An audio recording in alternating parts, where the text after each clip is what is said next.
Ta'ala wa nafa'ana bi barakati ulumihi fid dharain amin amin ya rabbal alamin. Bismillahirrahmanirrahim. Al-babus salisu wal ishruna fi fadilatit taubati. Bermula bab nomor ke-23 di dalam menerangkan keutamaan taubat. At-taubatu bermula taubat, yaitu bermula taubat, yaitu ar-ruju'u, kembali atau balik, amma dari sesuatu karena yang ada ini emak atau sesuatu tersebut, yaitu madmuman, dicela, dianggap jelek, bisyara'i, di dalam syariat agama. Baliknya kemana? Ila, kepada ma, sesuatu, huwa, bermula sesuatu tersebut, yaitu mahmudun, dipuji, dianggap bagus, bisyara'i, di dalam syariat agama. Apalagi yang termasuk taubat adalah wal ilmu, dan mengetahui bi anna dzunuba, dengan bahwasanya dosa-dosa, wal ma'asiyah, dan maksiat, yaitu muhlikatun, merusak, mub'idatun, menjauhkan, minallahi azza wa jalla, dari Allah subhanahu wa ta'ala azza wa jalla, dan menjauhkan juga wa min jannatihi, dan dari sorganya Allah. Wa tarkuha, dan bermula meninggalkannya ini apa itu? Zunub dan ma'asi, yaitu muqarribun, mendekatkan ilallahi azza wa jalla, kepada Allah azza wa jalla, wa jannatihi, dan sorganya Allah. Jadi yang namanya taubat yaitu ar-ruju' wal ilmu, begitu ya. Yang namanya taubat adalah kembali dari sesuatu yang dianggap jelek oleh syariat agama kepada sesuatu yang dianggap bagus, yang dipuji oleh syariat agama, begitu ya. Judi jelek, mabok jelek, begitu ya. Jinah jelek, ya. Kemudian dia kembali lagi, ya, daripada maboknya, berbuat jinahnya, berbuat judinya, dia kembali kepada yang dianggap bagus oleh syariat agama. Yang jelek dia tinggalin, yang bagus dia laksanain, ya. Sambil dia mempunyai niat, mempunyai i'tikad bahwa dia tidak akan kembali lagi mengerjakan apa yang sudah dia kerjain, ya. Enggak judi lagi, enggak mabok lagi, enggak zinah lagi. Termasuk yang namanya taubat adalah wal ilmu, dan mengetahui bahwa dosa dan maksiat itu merusak, menjauhkan seseorang dari Allah subhanahu wa ta'ala, dan menjauhkan seseorang dari sorganya Allah, ya. Dan meninggalkan dosa, meninggalkan maksiat, mendekatkan seseorang kepada Allah, dan mendekatkan seseorang kepada sorganya Allah, begitu ya. Jadi kalau orang sudah sering ibadah, orang rajin zikir, rajin ibadah, rajin baca istighfar, begitu ya, dia ibadah, kemudian meresap ke dalam hatinya, meresap ke dalam rasanya, meresap ke dalam sanubarinya, sehingga dari hati, dari sanubari yang teresap oleh ibadah tersebut, memancarkan keluar dari setiap tingkah laku, dari setiap yang dia ucapkan, itu bagus. Maka ketika itu menjadi bagus, ya, mendekatkan diri kepada Allahnya semakin bagus, meresap ke dalam rasa dan hatinya, sanubarinya, maka orang tersebut, ya, semakin dekat kepada Allah, dekat kepada surganya Allah. Maka tatkala seseorang sudah semakin dekat kepada Allah, maka keberkahan demi keberkahan, karunia dan rahmat Allah subhanahu wa ta'ala akan selalu tercurah kepada orang tersebut. Tapi sebaliknya, kalau kita jauh dari Allah, semakin banyak dosa kita kepada Allah, semakin banyak kita mengerjakan ya dosa-dosa, maksiat yang dilarang oleh Allah, yang itu membuat rusak baik kepada badan kita, merusak kepada keluarga kita, merusak kepada keturunan kita dan sebagainya, menjauhkan kita dari Allah, maka ketika itu juga keberkahan oleh Allah diangkat, dicabut, rahmat Allah dicabut, karunia Allah dicabut. Walau anna ahlal qura amanu wattaqau la fatahna alaihim barakatim minas sama. Begitu ya.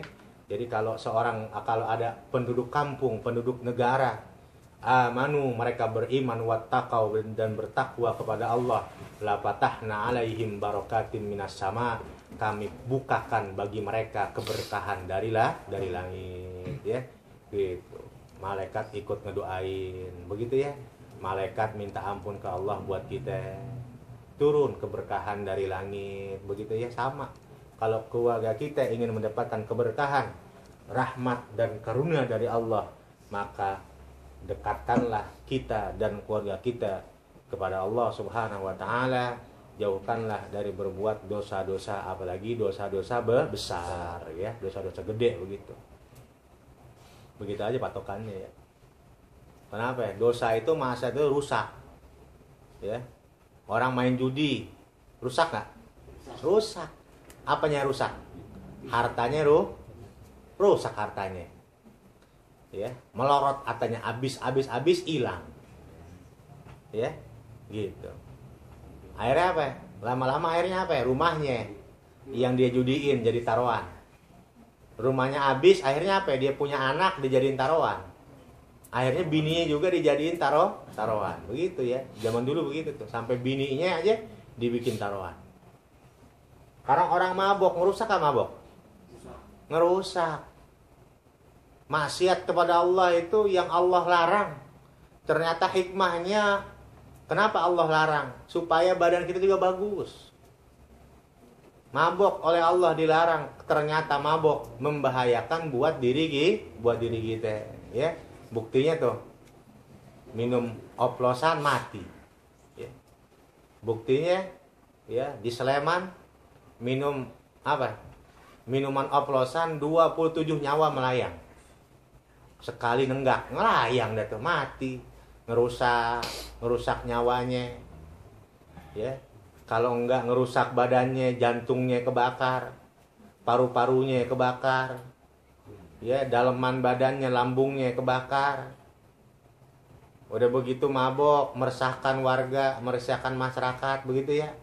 Segala macamnya, makanya yang Allah larang itu ternyata hikmahnya begitu besar.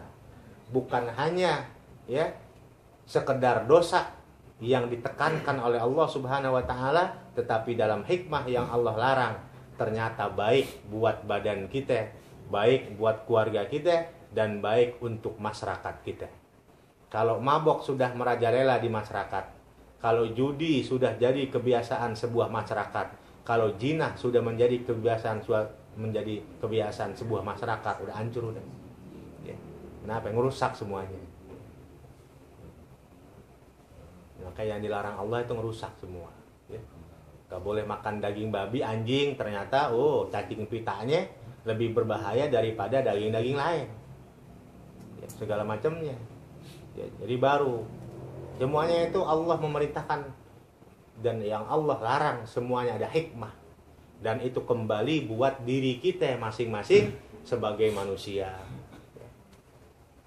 Wa Adamu alaihissalamu, dan bermula Nabi Adam alaihissalam, yaitu lamma akala, tatkala makan ini Nabi Adam, minasyajaratil manhi anha, daripada pohon yang dilarang, anha, daripada pohon tersebut, tatayaratil hulalu, maka berterbangan apa al hulalu, pakaian, anjasadihi, daripada badannya Nabi Adam, wabadat auratuhu, dan nampak kelihatan apa auratuhu, auratnya Nabi Adam, wabakiyat taju, dan tersisa apa mahkota wal iklilu dan mahkota. Jadi kalau at-taju di atas kepala, kalau iklil adanya di jidat, begitu ya.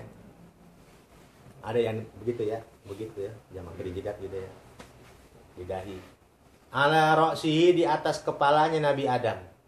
Pastahya maka malu Nabi Adam dan Siti Hawa ayyar tafi'a untuk mengangkat keduanya Nabi Adam dan Siti Hawa anhu ya daripada Allah Subhanahu wa taala.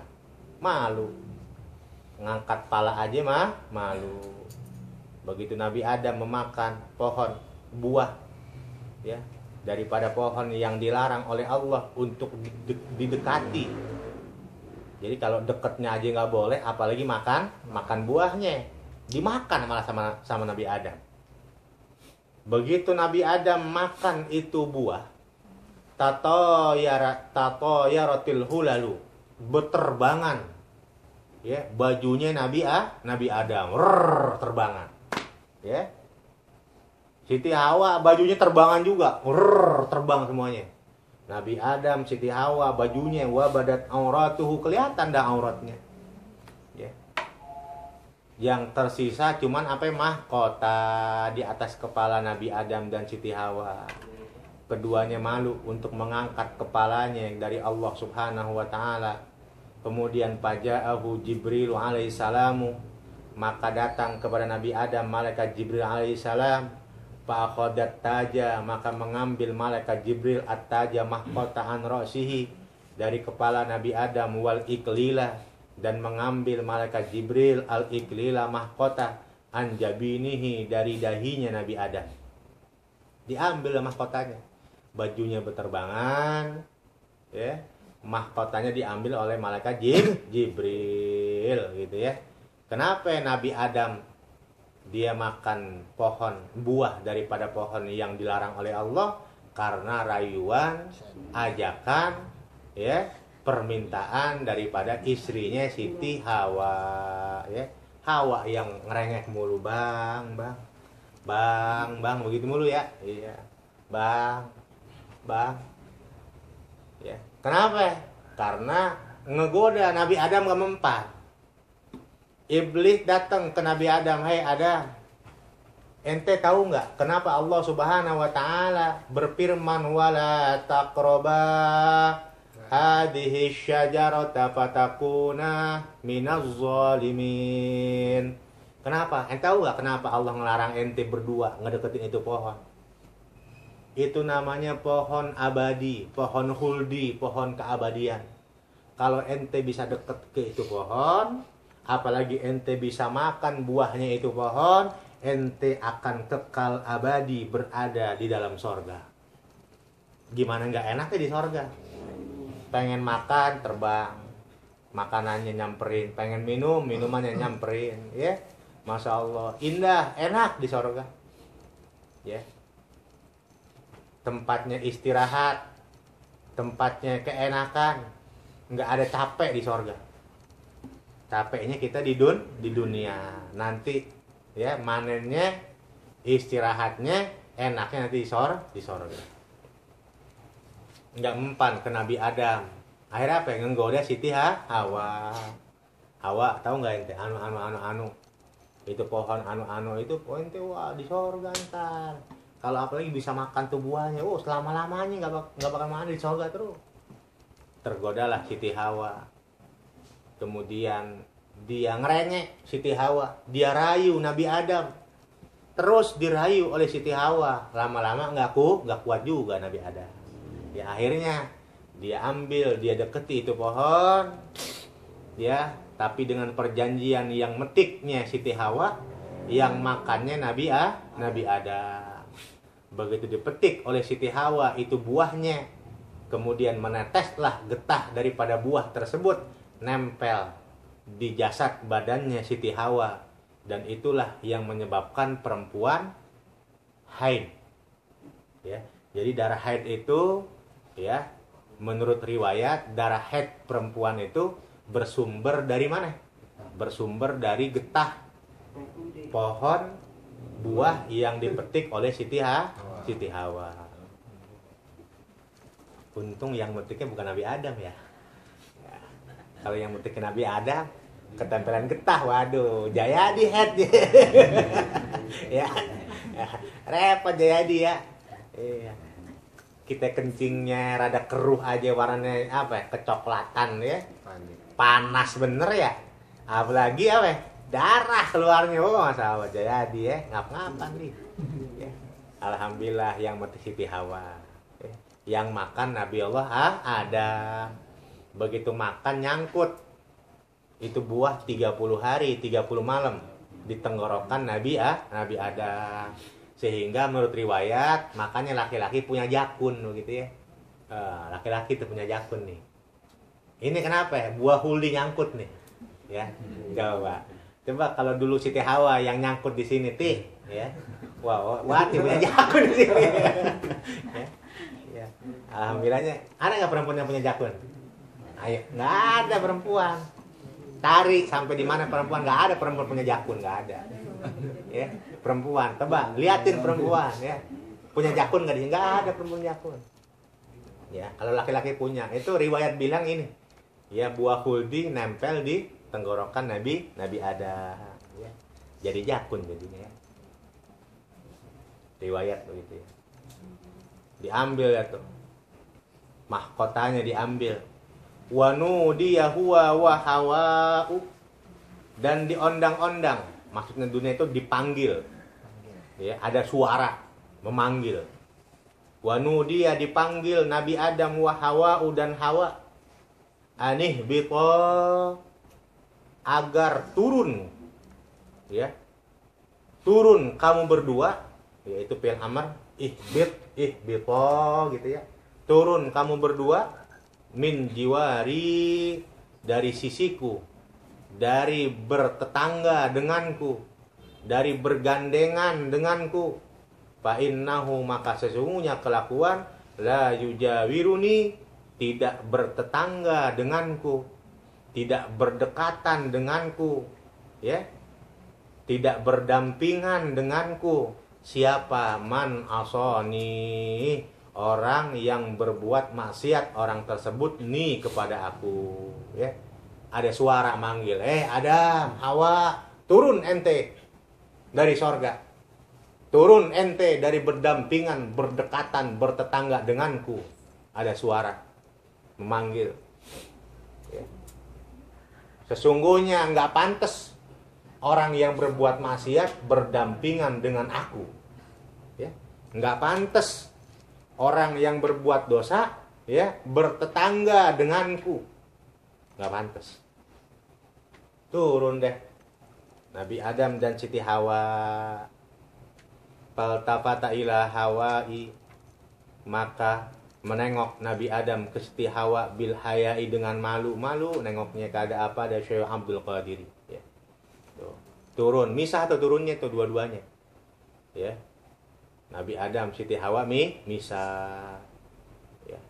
Itu sekelas Nabi Adam ya. Itu dia nyari Siti Hawa bukan nggak ngedoa tuh.